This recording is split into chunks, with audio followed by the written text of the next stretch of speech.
The plan was simple. Drive out to the abandoned Ravenhurst Manor, take a few pictures, maybe stream a quick video, and leave before anything weird happened. That was the plan. It was supposed to be just another urban exploration adventure, something to tell stories about over drinks later. Elliot, James, Sarah, Maya, and I had done it before. Old factories, burned-out hospitals, forgotten motels. But this was different. Ravenhurst Manor wasn't just abandoned. It was feared. No one in town talked about it much. The few who did only shared half-whispered warnings. A family had lived there long ago, the Ravenhursts, but no one seemed to know what happened to them.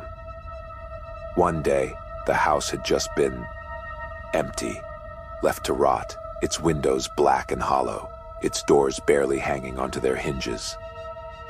Over time, people whispered of strange lights, whispers from inside, and shadows that moved when no one was there. But the real story, the one that only the older folks in town dared to tell, was much darker. Back in 1956, the Ravenhurst family vanished overnight. All 5 members, Mr. and Mrs. Ravenhurst, their 2 children, and Mrs. Ravenhurst's elderly father, were never seen again. The police were called when the local grocer reported that their weekly delivery had gone untouched. What they found inside was worse than anyone could have imagined. Pools of blood soaked into the wooden floors, streaks of it smeared along the walls, as though someone had tried desperately to crawl away. The dinner table was still set, plates full of untouched food, glasses half empty. But no bodies were ever found, not a single one. It was as if the Ravenhursts had been swallowed by the house itself. The town tried to move on, but strange things started happening after that. The few who dared to step inside claimed to hear soft crying in the hallways, voices whispering their names. Lights flickered inside the house, even though no electricity remained. And most chilling of all, those who spent too much time near the house spoke of a presence watching them. Something just beyond the windows. It was all bullshit, of course. At least, that's what I kept telling myself. We go in, we take some pics. We get out, Elliot repeated as we parked the car. Easy. But as we stepped out into the cool night air, the wind carrying the scent of damp earth and old wood, Sarah hesitated. "Something doesn't feel right," she murmured. Maya smirked. "Isn't that the point?" The house loomed ahead of us, taller than I had expected. Its skeletal frame stretched against the moonlit sky, jagged edges of the collapsed roof reaching upward like broken fingers. The front porch sagged, the wood warped and split from years of rain and neglect. The windows, gaping black holes, seemed to absorb our flashlight beams rather than reflect them. Something inside was waiting. I swallowed hard and stepped closer. The old iron gate, rusted and half buried in overgrown grass, let out a shriek as we pushed it open. The sound echoed through the trees as if warning us to turn back. James exhaled sharply. "Damn, that's the creepiest sound I've ever heard." "Just old metal," Elliot said, but his voice wasn't as confident as before. We clicked on our flashlights, and together, we approached the house. The air grew noticeably colder, a damp chill settling into my bones. A smell, faint but unmistakable, drifted toward us, the scent of something rotten. That was the first moment I felt it, like we were being watched. Up close, Ravenhurst Manor looked worse than I expected. It was the kind of ruin that didn't just decay, it festered. The walls, once a regal deep green, were now gray with mold and clawed apart by time. Vines slithered up the sides of the house, gripping the warped wooden beams like strangling fingers. Every window had been shattered at some point, leaving gaping, jagged holes that revealed nothing but yawning darkness within. It was as if the house itself had been gutted, its insides rotting into shadow. The porch sagged under our weight, the wood spongy and soft. as if something had been buried beneath it, warping it from below. Paint peeled in long, curling strips, like old skin shedding from something ancient and restless. James was the first to step inside. The door was ajar, not broken or kicked in, but slightly open, just enough to invite us in. "Damn," he whispered, sweeping his flashlight over the decaying interior. The walls were lined with ripped wallpaper, curling at the edges like dried parchment. The wooden floorboards were warped and uneven, some cracked open as if something had pushed up from beneath. An ornate chandelier still hung above the grand foyer, its golden frame tarnished, its crystals coated in thick, undisturbed dust. It swayed slightly, though there was no wind, the crystals clinking softly, an unnatural sound in the absolute stillness. To our left, a long hallway stretched into pitch-black darkness. A series of portraits lined the walls, their faces barely visible under thick layers of dust and grime. But as I swept my flashlight across them, something felt off. "The eyes," Sarah whispered. I turned back. Every single painting had eyes that followed us. I swallowed hard, forcing out a laugh. "It's just the way they're painted." But my voice wavered. I pulled out my phone, recording. "All right, here we are. Ravenhurst Manor. Not as creepy as everyone says." A loud thud cut me off. From somewhere upstairs. We all froze. The sound wasn't the groan of old wood settling, nor the scurrying of rodents in the walls. It was deliberate. Heavy. A footstep.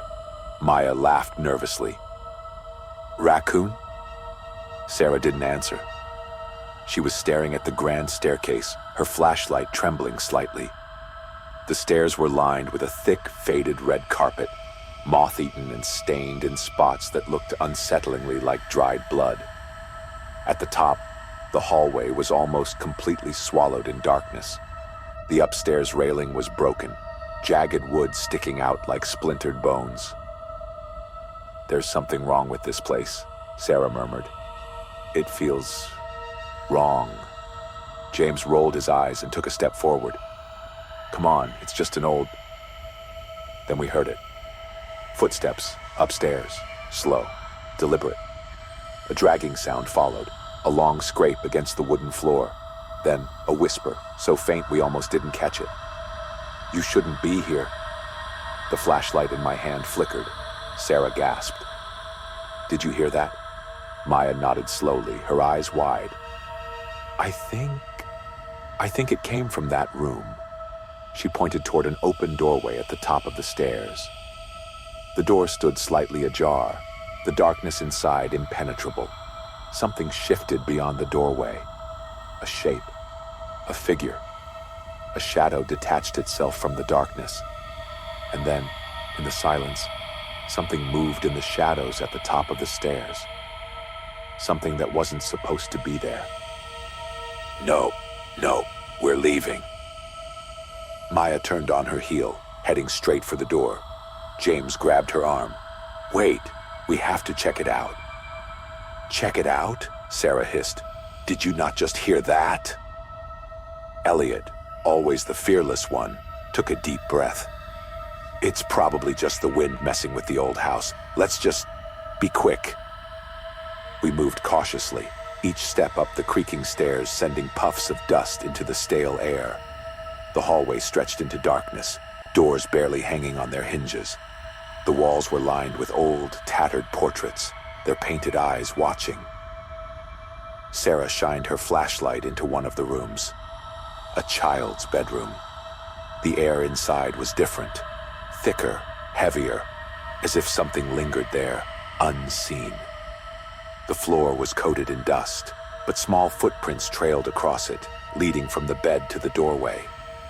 The bed itself remained untouched, the faded pink blankets still tucked in neatly, as if waiting for their owner to return.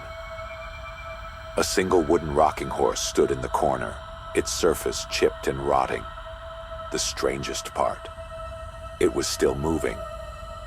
The slow, rhythmic creaking filled the room. the back and forth motion too perfect, too steady to be caused by the wind. Maya took a hesitant step inside, pointing her flashlight at the walls. "Look at this." The wallpaper was peeling in long, curling strips, revealing something underneath. James stepped closer, brushing away the loose pieces. His flashlight illuminated the hidden surface beneath, and we all stiffened. It was covered in scratched words. "Let me out." Over and over again, carved deep into the wood beneath the wallpaper, and beneath it, etched in deeper gouges, were different words. More recent. "It lives below." A bang echoed from the hallway. I spun around. A door had just slammed shut. "There's someone else in here," James whispered. Then the whisper returned. "You shouldn't be here." Sarah's flashlight flickered and died. And in that brief moment of darkness, something moved in the hallway. Something tall, something watching. The air grew icy cold, and a low creak sounded from inside the bedroom, like someone shifting their weight on the old wooden floorboards. Then, a giggle high-pitched, childlike. We all froze. Maya reached for her flashlight, her breathing ragged. She swept the beam across the room, but the rocking horse had stopped moving, and the footprints in the dust, they were no longer leading out of the room. Now, they led toward us.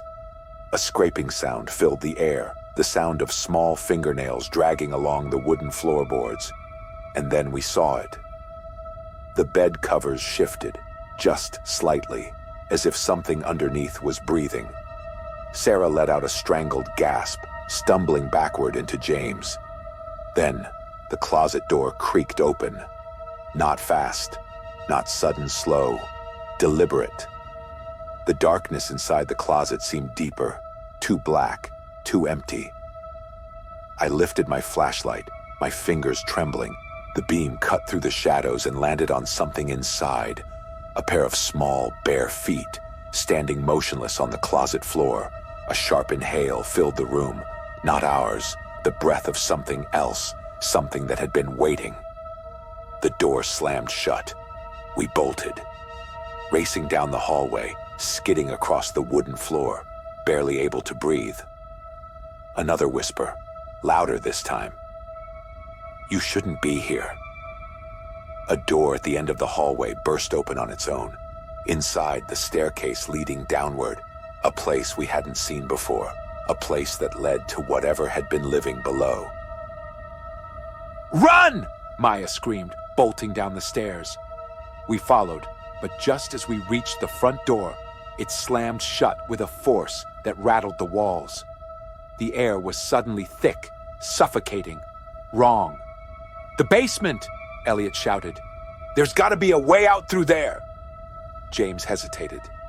"Are you insane?" But the footsteps were coming closer. Heavy, slow, relentless. We ran. The basement door groaned as we forced it open, revealing a narrow wooden staircase leading down into the dark. The steps creaked under our weight, the wood damp and soft, as if rotting from the inside. The deeper we descended, the colder it became.